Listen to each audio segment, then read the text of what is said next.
स्वागत है। आज हम संविधान के एक बहुत ही अहम हिस्से पर बात करने वाले हैं। अक्सर इसे लेके ना थोड़ी कंफ्यूजन रहती है। राज्य के नीति निर्देशक सिद्धांत, या जिसे हम डीपीएसपी भी कहते हैं। तो ये हैं क्या असल में, क्यों बनाए गए, और जो स्टूडेंट्स कॉम्पिटिटिव एग्जाम्स की तैयारी कर रहे हैं उनके लिए ये इतने इम्पॉर्टेंट क्यों हैं? आज हम इन्हीं सवालों के जवाब ढूंढेंगे। हमारे पास जो सोर्स मटेरियल है वो इन्हीं सिद्धांतों पर, कुछ खास अनुच्छेदों पर और हाँ, कुछ हिस्टोरिकल कोर्ट केसेस पर फोकस करता है। बिल्कुल। सोर्सेस एकदम साफ बताते हैं कि ये सिद्धांत संविधान के भाग 4 में हैं, अनुच्छेद 36 से 51 तक। और हाँ, प्रेरणा ली गई आयरलैंड के संविधान से। आयरलैंड से, हाँ जी, ये बेसिकली राज्य के लिए ना एक तरह के दिशा निर्देश हैं। फ्यूचर में कानून बनाते समय, नीतियां लागू करते समय इनको ध्यान में रखना है। एक कल्याणकारी राज्य, मतलब एक वेलफेयर स्टेट का ब्लूप्रिंट कह सकते हैं। तो आज की बातचीत का मिशन क्या है, मतलब क्या क्या समझने वाले हैं हम? हाँ, तो आज का मिशन है इन सिद्धांतों की आत्मा को समझना। ये क्यों गैर न्यायोचित हैं, नॉन जस्टिशिएबल हैं, कोर्ट क्यों नहीं जा सकते इनको लेकर, इनका क्लासिफिकेशन मतलब वर्गीकरण कैसे किया गया है समझने के लिए, और सबसे जरूरी फंडामेंटल राइट्स के साथ इनका क्या रिश्ता है, क्या टकराव रहा है। ठीक है, तो आज की चर्चा में हम कवर करेंगे डीपीएसपी का मतलब और मकसद, इनकी मेन फीचर्स जैसे वो नॉन जस्टिशिएबल वाली बात, हाँ, फिर उनका वर्गीकरण, समाजवादी, गांधीवादी और वो उदार बौद्धिक वाला, कुछ इंपॉर्टेंट आर्टिकल्स और अमेंडमेंट्स भी देखेंगे, बिल्कुल। और वो लैंडमार्क केसेस, सुप्रीम कोर्ट के फैसले जहां एफआरस और डीपीएसपी के बीच टकराव और फिर संतुलन की बात हुई। हाँ, वो बहुत जरूरी है। और आखिर में एग्जाम के लिए क्विक रिवीजन पॉइंट्स। तो चलिए शुरू करते हैं। जरूर। सबसे पहले ये सिद्धांत हैं क्या, मतलब इनका कोर आइडिया क्या है? स्रोत बताते हैं कि ये देश में सोशियो इकोनॉमिक डेमोक्रेसी यानी सामाजिक और आर्थिक लोकतंत्र लाने के लिए, सिर्फ पॉलिटिकल डेमोक्रेसी काफी नहीं। सही कहा। मतलब ये एक कल्याणकारी राज्य, वेलफेयर स्टेट का आदर्श रखते हैं, जहां सरकार सिर्फ कानून व्यवस्था ना देखे बल्कि लोगों की भलाई के लिए, उनके विकास के लिए काम करे। और यहीं पर, जैसा आपने कहा, वो नॉन जस्टिशिएबल वाली बात आती है, अनुच्छेद 37। स्रोत इसे काफी हाईलाइट करते हैं। हाँ, अनुच्छेद 37 ये बहुत क्रूशियल है। ये कहता है कि डीपीएसपी नॉन जस्टिशिएबल हैं, मतलब अगर सरकार इन्हें लागू ना करे तो आप कोर्ट नहीं जा सकते। जैसे फंडामेंटल राइट्स के उल्लंघन पर जाते हैं, वैसे नहीं। अच्छा। लेकिन यहीं पर एक और बात है। अनुच्छेद 37 ये भी कहता है कि ये सिद्धांत देश के शासन में मूलभूत हैं, fundamental in the governance of the country, और कानून बनाने में इन्हें लागू करना राज्य का कर्तव्य होगा, ड्यूटी ऑफ द स्टेट। ये थोड़ा कंफ्यूजिंग है, मतलब कोर्ट में जा सकते पर फंडामेंटल है, ड्यूटी है, तो प्रैक्टिकल मतलब क्या हुआ इसका? देखिए, इसे ऐसे समझिए। संविधान बनाने वाले जानते थे कि आज़ादी के फौरन बाद देश के पास इतने रिसोर्सेज नहीं होंगे कि वो इन सब ऊंचे आदर्शों को, जैसे सबको काम, समान वेतन, इनको तुरंत लीगल राइट बना सकें। हाँ, ये बात तो है। तो उन्होंने इन्हें डायरेक्टिव प्रिंसिपल्स बनाया, दिशा निर्देश, लक्ष्य जिन्हें हासिल करने की कोशिश करनी है। ये सरकार की नीयत, उसकी डायरेक्शन तय करते हैं। लीगल फोर्स नहीं, पर मॉरल और पॉलिटिकल फोर्स जरूर है। अच्छा, तो नोटबुक में अगर इसे लिखना हो तो कैसे लिखें? हाँ, नोटबुक स्टाइल में ऐसे कर सकते हैं। डीपीएसपी भाग 4 अनुच्छेद 36-51, प्रेरणा, आयरलैंड, लक्ष्य, सामाजिक आर्थिक लोकतंत्र, कल्याणकारी राज्य। फिर अनुच्छेद 37, इसमें दो बातें, नॉन जस्टिशिएबल, कोर्ट नहीं जा सकते, प्लस फंडामेंटल इन गवर्नेंस, शासन में मूलभूत, राज्य का कर्तव्य। ठीक है, ये क्लियर हुआ। अब स्रोत बताते हैं कि इन सिद्धांतों को समझने के लिए 3 हिस्सों में बांट सकते हैं, आइडियोलॉजी के बेसिस पर। हालांकि संविधान में ऐसा नहीं है। हाँ, ये क्लासिफिकेशन संविधान में नहीं है, पर समझने के लिए बहुत यूजफुल है। स्रोत इन्हें 3 कैटेगरीज में बांटते हैं। पहला है समाजवादी सिद्धांत, सोशलिस्ट प्रिंसिपल्स। समाजवादी मतलब social justice, economic justice. Exactly. इनका फोकस सामाजिक और आर्थिक न्याय पर है, वेलफेयर स्टेट की भावना। जैसे अनुच्छेद 38 ये कहता है कि राज्य ऐसी सोशल ऑर्डर बनाएगा जिससे लोगों को सोशल, इकोनॉमिक और पॉलिटिकल न्याय मिले। अनुच्छेद 39 तो और भी स्पेसिफिक है। ये कहता है कि राज्य ऐसी पॉलिसी बनाएगा कि सभी नागरिकों को लाइवलीहुड के साधन मिले, रिसोर्सेज का डिस्ट्रीब्यूशन सबकी भलाई के लिए हो और पैसा कुछ ही हाथों में कॉन्सेंट्रेट ना हो। इसी में समान काम के लिए समान वेतन वाली बात भी है। Equal pay for equal work. हाँ। और अनुच्छेद 39A ये बाद में जोड़ा गया 42nd अमेंडमेंट 1976 से। ये फ्री लीगल एड की बात करता है गरीबों के लिए, ताकि न्याय सबको मिले। अच्छा। ये सब समाजवादी हो गए।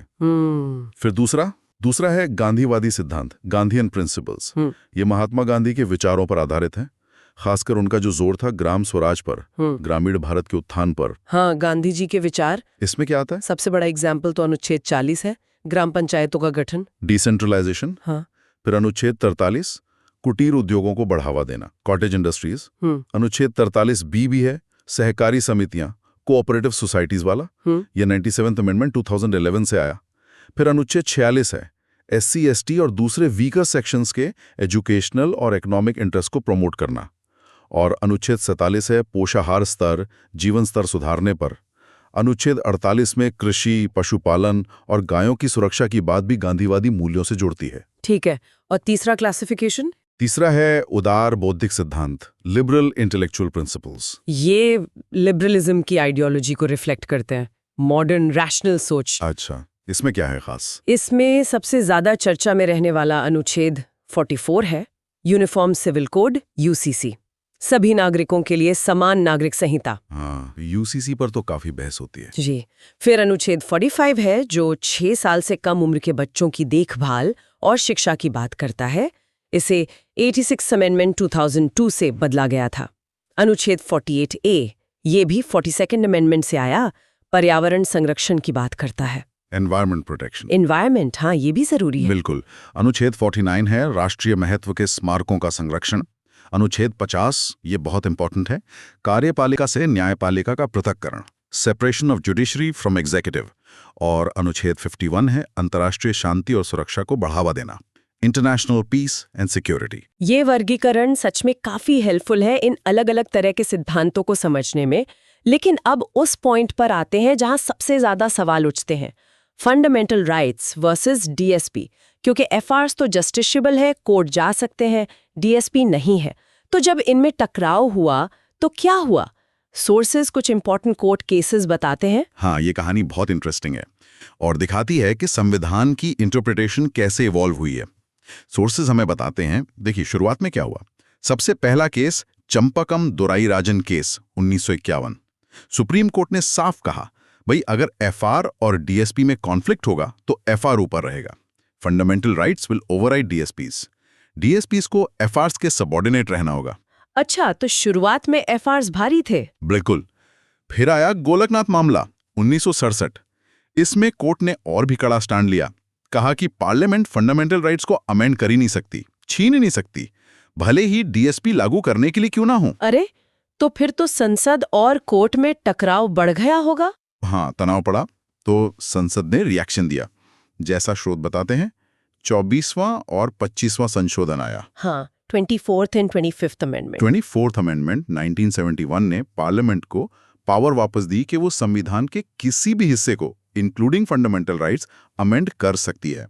और फिर आया 25वां अमेंडमेंट 1971, जिसने आर्टिकल 31C जोड़ा। ये बहुत बहुत अहम था। 31C, इसमें क्या था? इसने कहा है कि अगर सरकार अनुच्छेद 39B या 39C, ये समाजवादी DPSP हैं, रिसोर्सेज का डिस्ट्रीब्यूशन और वेल्थ कंसंट्रेशन रोकने वाले, इनको लागू करने के लिए कानून बनाती है, तो उस कानून को इस आधार पर चैलेंज नहीं किया जा सकता कि वो आर्टिकल 14 इक्वालिटी या आर्टिकल 19 फ्रीडम्स का उल्लंघन करता है। ओहो, तो मतलब इन दो DPSP को इन 2 FRs पर प्रायोरिटी दे दी। हाँ, एक तरह से कह सकते हैं इन दो के लिए।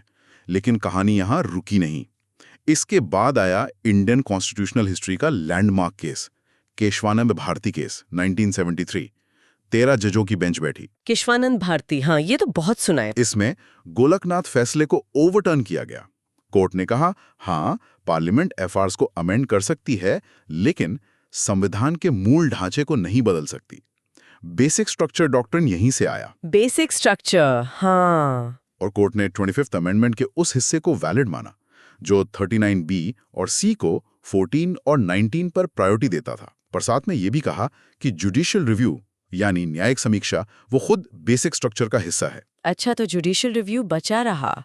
और फिर मिनर्वा मिल्स। हाँ, मिनर्वा मिल्स केस 1980, इसने इस बैलेंस को और पक्का किया। देखिए, बीच में 42nd अमेंडमेंट 1976 आया था इमरजेंसी के दौरान। उसने आर्टिकल 31C का स्कोप बहुत बढ़ा दिया था। कह दिया था कि किसी भी डीएसपी को लागू करने के लिए बने कानून को आर्टिकल 14 या 19 के आधार पर चैलेंज नहीं किया जा सकता। किसी भी डीएसपी के लिए ये तो बहुत बड़ा बदलाव था। हाँ, मिनर्वा मिल्स में सुप्रीम कोर्ट ने एसी एक्सपेंशन को स्ट्राइक डाउन कर दिया, रद्द कर दिया। कोर्ट ने कहा कि फंडामेंटल राइट्स और डायरेक्टिव प्रिंसिपल्स के बीच संतुलन और सामंजस्य, हार्मनी एंड बैलेंस, ही संविधान के मूल ढांचे का हिस्सा है। आप एक को दूसरे पर पूरी तरह हावी नहीं कर सकते। They are complementary. एक गाड़ी के दो पहिए हैं। अच्छा, तो harmony and balance is the basic structure. Correct. Parliament DSPP लागू करने के लिए एफआरएस में रीजनेबल रिस्ट्रिक्शंस लगा सकती है, अमेंड कर सकती है, पर यह बैलेंस डिस्ट्रॉय नहीं होना चाहिए। तो ये पूरी जर्नी एफआरएस की सुप्रीमेसी से शुरू होकर फिर डीएसपीपी को थोड़ी प्रायोरिटी और आखिर में दोनों के बीच बैलेंस पर आके रुके। और ये बैलेंस ही अब बेसिक स्ट्रक्चर है। ये समझना एग्जाम्स के लिए बहुत क्रूशियल है। बिल्कुल। स्रोत इन दोनों के बीच कुछ बेसिक डिफरेंसेस भी लिस्ट करते हैं। वो क्या है संक्षेप में? हाँ, ये डिफरेंसेस भी समझने जरूरी हैं। क्विकली देखें तो नेचर, एफआर ज्यादातर नेगेटिव हैं, राज्य को रोकते हैं, shall not discriminate. DSPs positive हैं, राज्य को कुछ करने को कहते हैं, shall strive to provide. Justiciability, FR justiciable है, कोर्ट जा सकते हैं। डीएसपीज नॉन जस्टिशिएबल हैं, कोर्ट नहीं एनफोर्स कर सकता। एम, एफआर्स का एम है पॉलिटिकल डेमोक्रेसी, डीएसपी का एम है socio economic democracy. Sanction, FRs के पीछे लीगल सैंक्शन है, डीएसपी के पीछे मॉरल और पॉलिटिकल सैंक्शन है। फोकस, एफआर्स व्यक्ति पर केंद्रित हैं, इंडिविजुअल राइट्स, डीएसपी समाज और समुदाय पर, कम्युनिटी वेलफेयर। बिल्कुल साफ। तो अगर पूरी डिस्कशन को एग्जाम पॉइंट ऑफ व्यू से समराइज करें तो क्विक रिवीजन पॉइंट्स क्या होंगे? माइंड मैप जैसा कुछ? हाँ, बिल्कुल। माइंड मैप या नोटबुक समरी की तरह सोचें। सेंटर में DPSP, branch 1, basics, part 4, articles 36 to 51, inspired by Ireland. Aim, welfare state, socio economic democracy. Branch 2, nature, article 37, non justiciable but fundamental in governance. Branch 3, classification, for understanding. Socialist 38, 39, 39A, Gandhian 40, 43, 46, Liberal Intellectual 44, 45, 50, 51. Branch 4, important amendments. 42nd added 39A, 43A, 48A. 86th changed 45, 97th added 43B. Branch 5, relationship with FRs.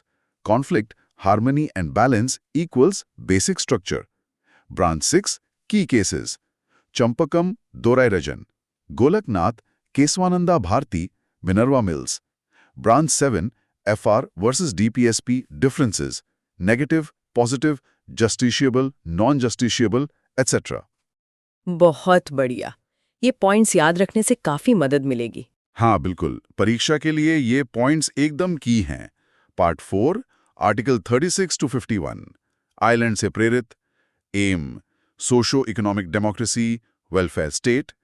Article 37, non justiciable but fundamental in governance. Important articles 39A, legal aid, 40, panchayats, 44, UCC, 45, early childhood care education, 48A, Environment, 50, Separation of Judiciary Executive, 51, International Peace. Key Amendments, 42nd, 86th, 97th. FR DPSP Relation. Harmony and Balance, Minerva Mills, part of Basic Structure. शानदार। तो ये थी हमारी आज की गहरी चर्चा राज्य के नीति निर्देशक सिद्धांतों पर।